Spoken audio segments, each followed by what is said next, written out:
যে কেহি ବି ଯଦି ଗଞ୍ଜେଇ ଚୋରା ଚାଲାଣରେ ଯଦି ସମ୍ପୃକ୍ତ ଅଛି ସେଥିରେ ସେ ପୋଲିସ ଅଫିସର ହେଇଥାଉ କିମ୍ବା ଅନ୍ୟ କୌଣସି ପଦାଧିକାରୀ ଅଫିସର ବି ହେଇଥାଉ ସେଟାକୁ ଯିଏ ତଦନ୍ତକାରୀ ଅଫିସର ଯିଏ ଅଛି ସେହି କେସର ସେ ପୁଙ୍ଖାନୁପୁଙ୍ଖ ତଦନ୍ତ କରିକିରି ଯଦି ପୋଲିସ ଅଫିସରଙ୍କ ବିରୁଦ୍ଧରେ କିଛି ଚୋରା ଚାଲାଣର କିଛି ପ୍ରମାଣ ଆସୁଛି ବୋଲେ ତାଙ୍କ ଭିତରେ ଆଇନ କାର୍ଯ୍ୟାନୁଷ୍ଠାନ ଗ୍ରହଣ କରିବା ଦରକାର।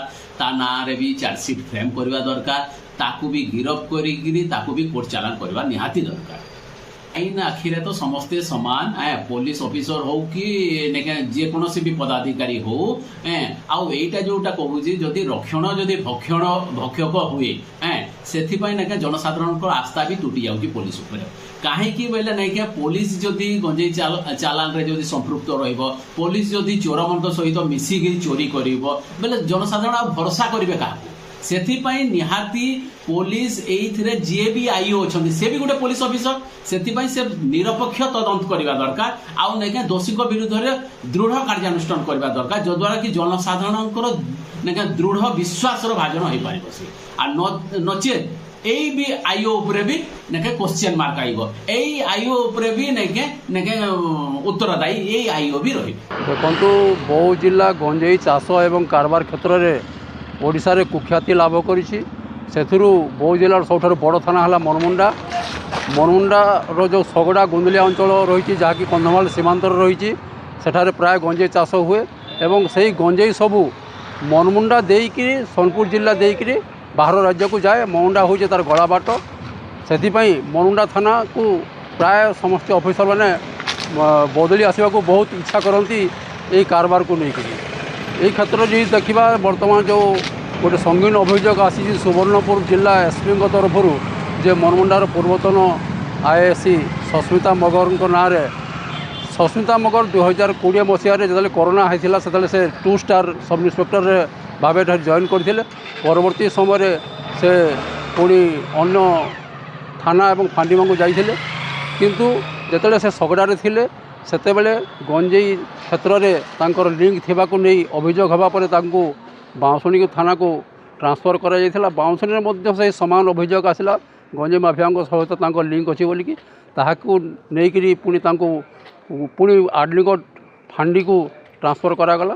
ଆର୍ଲିଗଡ଼ ଫାଣ୍ଡିରେ ଥିଲାବେଳେ ସେ ଯେଉଁ ଫୋନ୍ପେ ମାଧ୍ୟମରେ କୌଣସି ଟଙ୍କା ଟ୍ରାଞ୍ଜାକ୍ସନ୍କୁ ନେଇ ପୁଣି ପୋଲିସ ସନ୍ଦେହ କରି ତାଙ୍କୁ ସେଠୁ ସସ୍ପେଣ୍ଡ କରିଥିଲେ। ତାପରେ ତାକୁ ପୁଣି ପୁରୁଣାକଟକ ଥାନାକୁ ଟ୍ରାନ୍ସଫର କରାଯାଇଥିଲା।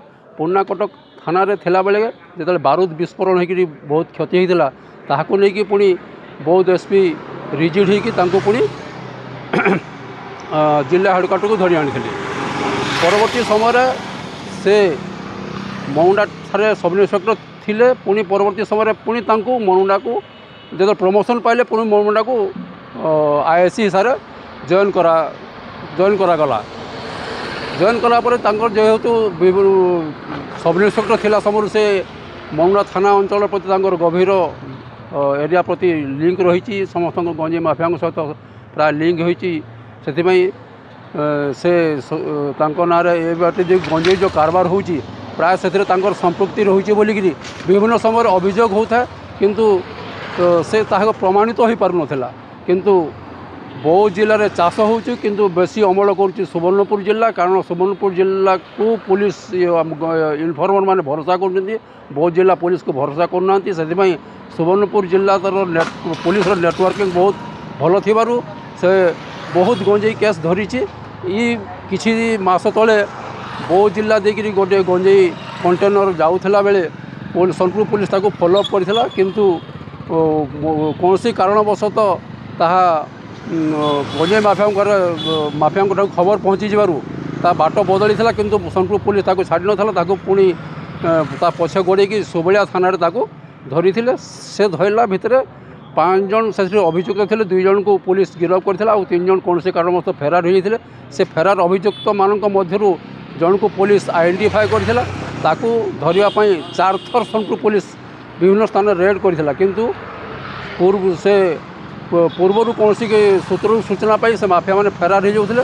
ସେଥିରେ ମନମୁଣ୍ଡା ଆଇଏସ୍ସିଙ୍କର ସମ୍ପୃକ୍ତି ଥିବା ସୋନପୁର ପୁଲିସ ଜାଣିବାକୁ ପାଇ ସାଧା ପୋଲିସ ବେଶରେ ଏବଂ केतक पुलिसधारी बेसरे सोनपुर ममुंडा आईएससी संस्था को खबर न देकरी उक्त अभियुक्त को गिरफ करते से अभियुक्तटी मरमुंडा अंचल थाना अंचल जड़े वेब सांबादिक प्रशांत प्रधान बोलिकी जहाँ सोनपुर एसपी ठार जानवा मिली एवं जो प्रशांत प्रधान मोबाइल को जिते सोनपुर एसपी जांच कले से ममुंडा जो पूर्वतन आईएससी सस्मिता मगर गंजेई माफिया को फेरार पाई विभिन्न चैटिंग करथिबा सोनपुर एसपी जानवा पाई बौद्ध एसपी को से संपर्क में जनईले एने दृढ़ कार्यानुष्ठान ग्रहण करा सहित सोनपुर पुलिस को विभिन्न एनडीपीएस क्षेत्र में सहयोग करने को अनुरोध करते 4/4/2024 चिठी करते से पूर्वतन जो एसपी थे राहुल गोयल से समय केवल कॉल फॉर एक्सप्लेनेशन करते आईएससी मगर को किंतु कौन सी कार्यानुष्ठान ग्रहण करा न जाई सेटा फाइल तले चापिक रही है। बर्तमान जो आसचंती आमर नूतन एसपी श्रीजुक्त मीना से आसिला परे यहाँ खोलताड़ करिसेंती एवं ताको बौद्ध बर्तमान ममुंडा थाना इमिडिएट ट्रांसफर कर बौद्ध हेडक्वार्टर रखिछंती। बर्तमान काना दाबी कर्म कार्यानुष्ठान देखो विगत दिन में जो राहुल गोयल एसपी थिला समय रे अनेक गंजे माफिया को धरी सत ता भीतर जो पुलिस कर्मचारी प्राय 8-10 जन हेबे से भी से गंजे क्षेत्र में इनवल्वमेंट ताकत ता प्रमाण पाई अनेक को से बौद्ध एसपी सस्पेंड करते केजन को डिसमिस भी करते एवं से भितर ममुंडार जो होमगार्ड थिला समारू सेठी बोली से पुलिस गंजे माफिया को खबर देथिबा पुलिस मोबाइल ट्रेकिंग रु जानिबा पाई ताको डिसमिस करते जेल पठेई से समान केस बर्तमान आईएससी सस्मिता मगर क्षेत्र में देखा मिली किंतु छोट कर्मचारी को गोटे दिन में कार्यानुष्ठान ग्रहण कर बर्तमान दीर्घ 4-5 मास गोटे घटना बीती जाइथिले मध्य बर्तमान उच्च कर्तृपक्ष पुलिस कहीं से आईएससी सस्मिता मगर विरुद्ध में कार्यानुष्ठान ग्रहण कराଯାनी ताहाको नहीं साधारण बहुत प्रश्नवाची सृष्टि करछि एवं साधारण पुलिस प्रति नकारात्मक मनोभाव माने माइंड देखा मिलूँ।